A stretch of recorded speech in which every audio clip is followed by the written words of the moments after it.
I've seen this place before, too.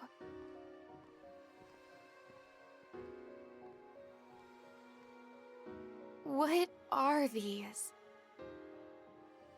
The third generation ARC's production facility. Is this where Meteorn come from? It is. Allow me to tell you all about the ideal toward which we have been striving. ARCs. ARCs is a mighty force that made a name for itself in the major war 1,000 years ago. It was through their efforts that the war was brought to an end. Their victory ushered in a long period of peace. Such an era had no need for a powerful fighting force, and ARCS was, in time, forgotten. However, it was the emergence of the Starless that made them relevant once more. We believed that we needed the same power as this ancient force in order to counter the external threat. Unfortunately, much of their history and knowledge was lost to the sands of time.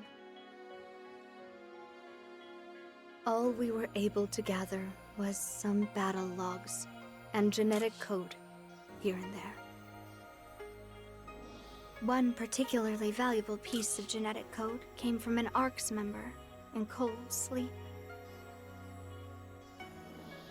Cold sleep? Are you saying you found one of these ancient warriors in a suspended state? Yes. However, I regret to say we never ended up learning much about them. What does that mean? We couldn't start the thawing process. They were too heavily protected. So we put waking them aside and focused our efforts on more accessible things. Initially, we started by looking for photon-related genes in the genetic code we recovered. And we developed simulations based on the combat data we had available. So began our long, long experiment. The culmination of which is you, 909.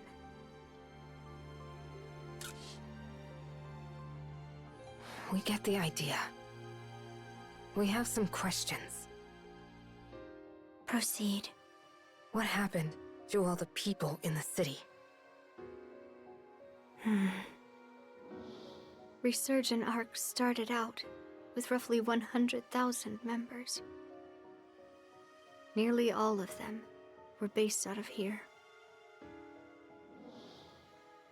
The finest minds, all working towards ARC's grand reconstruction.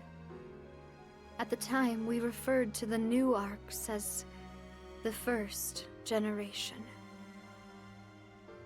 There was one major difference between the first and subsequent generations. We spliced the old genetic material directly into the first experiment subjects. You did what? Introducing a large amount of photonic code into the average person's body would... Exactly. The average mind and body cannot handle the sudden influx. Their bodies rejected it, and most died. Even those who survived suffered changes that left them physically or mentally unfit to continue. A philosophical rift began to grow among the research staff. Vicious arguments would break out, even erupting into violence on several occasions. Resistance grew. In the end, we were left with only 1/10 of our original staff. And half of those were lost to accidents during our experiments. But those who remained continued onward and began to construct Alpha. Their goal was to enhance those in the first generation that had adapted to the genetic code I myself am a member of that first generation. My ability to transfer my consciousness was one of the things revealed during those experiments. Therefore,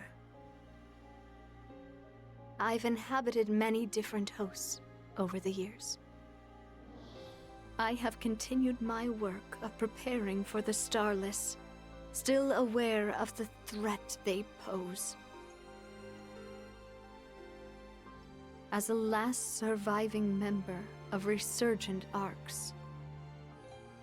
You're the last one? There is something else I'd like to show you.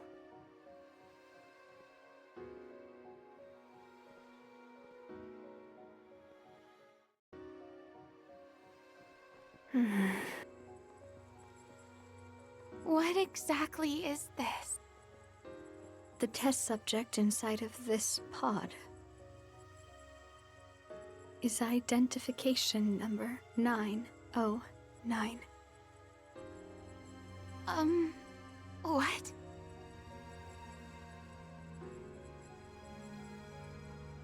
"909.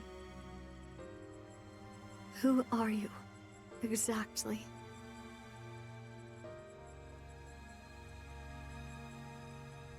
An error occurred when transcribing your genetic code to the fourth clone.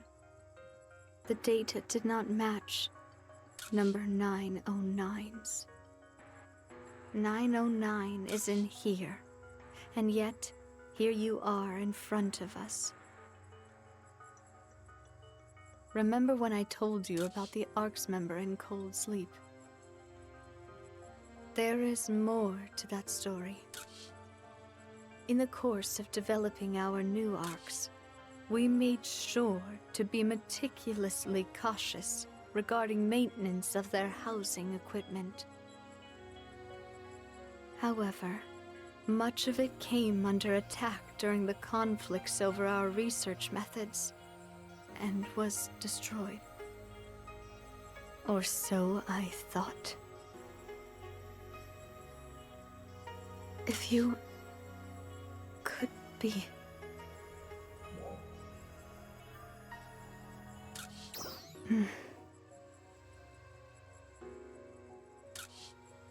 You don't seem to be lying.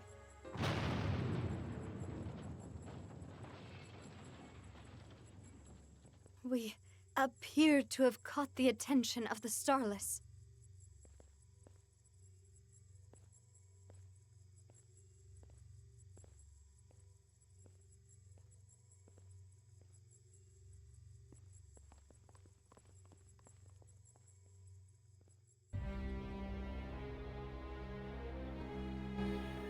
Our destination is just ahead. Destroy them. There's still a lot more I need you to explain. I do not